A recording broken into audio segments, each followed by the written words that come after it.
बालेन्सा बसिसक्नु भइसकेपछि हाम्रोमा चाहिँ आज लटोरी रिसोर्टमा चाहिँ हुनहार गायकको इन्ट्री भएको छ।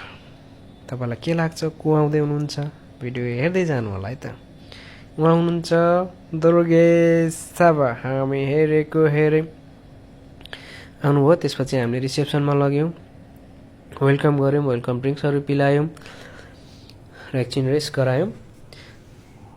त्यसपछि फेरि उहाँहरूलाई रुम त देखाउनै पर्यो, उहाँहरूको रुम के कस्तो छ भनेर मैले चाहिँ रुमतिर लिएर गएँ उहाँलाई।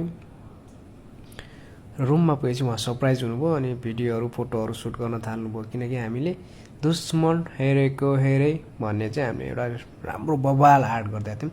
सबैजना खुसी हुनुभयो र अनि थ्याङ्क यू पनि भन्नुभयो। अनि भोलिपल्ट बिहान चाहिँ हामीले हाम्रो सेफको हातबाट ब्रेकफास्टलाई चाहिँ हामीले कसरी लन्च गर्छौँ, कसरी प्रिपेयर गर्छौँ भन्ने कुराहरू चाहिँ हामीले डिस्प्ले गरेर देखायौँ। अनि आफूलाई चाहिँ भिडियो खिच्नै नआउने त्यही पनि दुर्गेश थापा भएपछि त खिच्नै पर्यो। कहिले यताबाट एङ्गल ल्याएको छ, कहिले उताबाट एङ्गल ल्याएको छ, कहिले ठाडो, कहिले तेर्सो, जानी नजानी भने मुस्किलले भिडियो चाहिँ बनाएँ। अब तपाईँहरूलाई यो भिडियो कस्तो लाग्छ त्यो त मलाई थाहा छैन, कमेन्ट चाहिँ छोडिदिनु होला। अनि उहाँसँगै निसी ममको फ्यामिलीहरू पनि आउनु भएको थियो, उहाँहरूसँग पनि थोरै भिडियो क्लिपहरू चाहिँ लिए।